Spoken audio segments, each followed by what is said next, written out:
Hey guys, what's happening? So for this one, we're continuing with part 3 of the Black Panther Blood Hunt tie-in, which takes place before Blood Hunt issue 4, even though this issue came out after. So for that reason, we know where this is going. But at the same time, we didn't know why T'Challa did what he did up until now. So with that said, if you're enjoying these videos, make sure to drop a like, subscribe if you're new to the channel, and don't forget to hit that bell up top to get all notifications so we can squad up in the comments for the first hour. Alright, so for Black Panther Blood Hunt Part 3, this picks up with Vampire T'Challa, right when he made his way to the Atlantean ruins after receiving help from the goddess Anuket, because leading up to this, T'Challa was instructed by Blade, who was really Varney, to go and track down the Temple of Varney. But not long after returning to Wakanda, T'Challa eventually got the help of Bast and Anuket so he could find the temple and destroy it, because Bast believes this is something her and the other gods should have done years ago. But as soon as T'Challa got here, he was confronted by a group of Atlantean soldiers, where in their case, just seeing T'Challa in the Atlantean waters is an offense in itself. And you can look at this a couple of ways, because with T'Challa being exiled from Wakanda just before Blood Hunt kicked off, some people still see him as the king and some others don't. And even with T'Challa making it clear to these guys that him being here is not an act of aggression, you can tell these Atlanteans, they really don't care about the politics. They just don't want a Wakandan in their water. So going forward, T'Challa just tries to explain that he's only here to reclaim what once sat upon Wakandan soil, which is just an old temple that means nothing to them.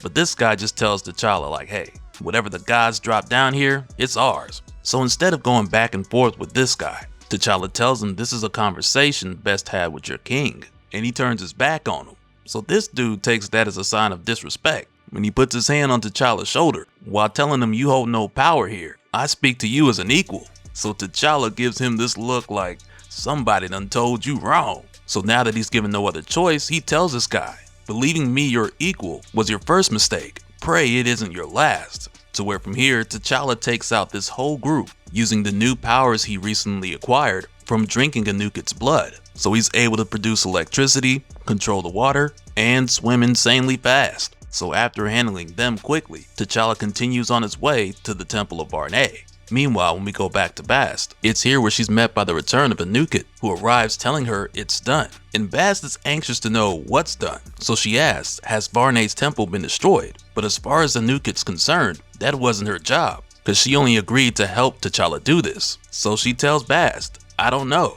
which right there gets her very angry, because she assumed Anuket would stay with T'Challa and help him carry out his task, rather than just show him the way, give him a power buff, and leave him to it. But that's precisely what Anuket did, because T'Challa is not her champion, nor is he her responsibility. And she feels like she sacrificed enough for this land, because remember, she suggested for the gods to destroy the temple eons ago. So for Bast to come up with this plan where Anuket needs to risk it all, she's not feeling that idea in the slightest. But while they're on the topic of T'Challa being Bast's champion and not Anuket's, just before she leaves, she tells Bast when T'Challa returns, perhaps she can convince him to seek uncharted waters. So Bast responds by saying, your dominion suits you, Anuket. The bowel of the Nile is where you belong, for you're as slippery as a river snake. So Anuket responds by saying, agreed, and is wet. And I'm just like, wait a minute, what you mean by that? That's wild. But following this, we return to the flashback that showed us Bast, Khonshu, and the others stopping Varney in the distant past, which right away has us jumping right back in to the one-on-one fight between Varney and Koku. And you guys know, heading into this, I was really excited to see how this was going to pan out, because this is Marvel's first vampire versus a god of war. But man, I can barely even call it a fight, because Koku completely wrecked this guy. Like, it's not even close. And really, this is Koku sending the message, because Varney's plan here was to become a god. So Koku's like, wait, first of all, we're not about to let that happen. And secondly, he wants to show Varney the power of a true god. So he's ready to burn everything Varney has built down to the ground.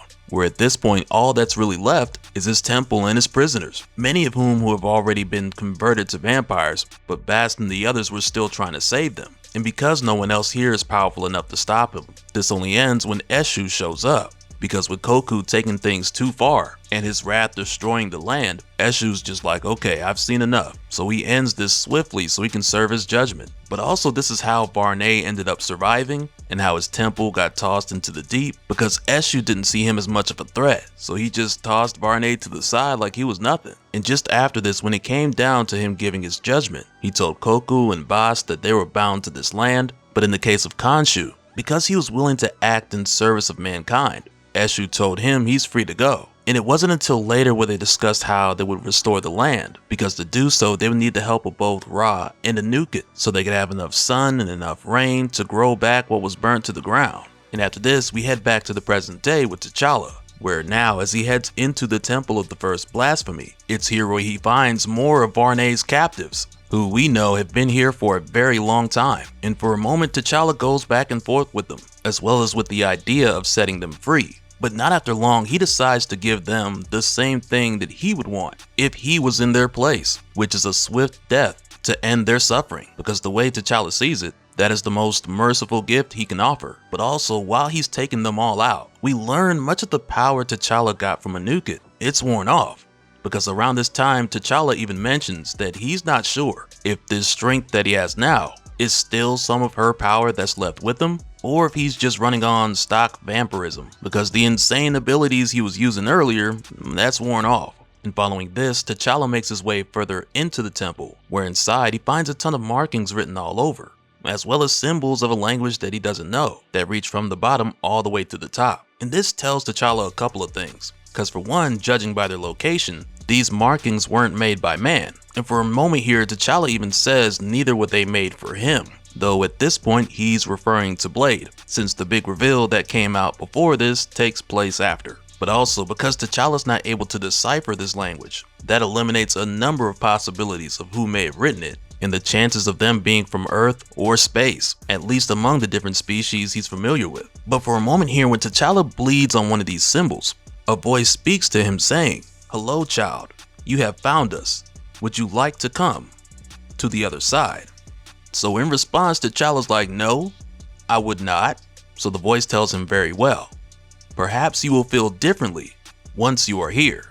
And as soon as it says that, darkness reaches out for T'Challa, so he tries to get out as quick as he can.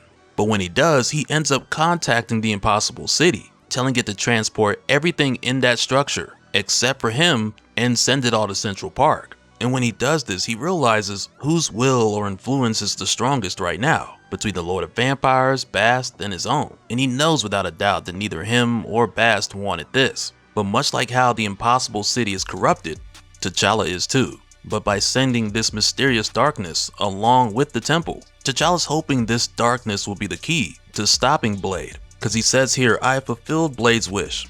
The temple is within his grasp. But the city has sown my last act of defiance within its delivery. I have given Blade what he most desires, as a weapon formed against him. My only hope is that what has been granted destroys Blade, as it has likely destroyed me." And I mean, at this point, we know a lot more about what's going on with this darkness because of what took place in Blood Hunt issue 4, so I won't go back into all of that here. But just know, in this moment, T'Challa's hoping that he sent something to stop Blade, and with doing so, T'Challa believes that it's also going to cost him his life. And you know, that's the funny thing about stories like this, because when a character's like, "Oh no, I might die," but then you've already seen him in the next issue, it really just takes that suspense away. But again, that's just one of those things that comes with these events, because either you're going to spoil the main issue or you're going to spoil the tie-in. But nonetheless, after T'Challa blacks out, when he wakes up, he's back in Wakanda with Bast and Anuket. And now that he's here, T'Challa's finally given more of the heart-shaped herb, so it can fight his infection and heal him bit by bit. And so now real quick, I want to give a special shout out to all the patrons.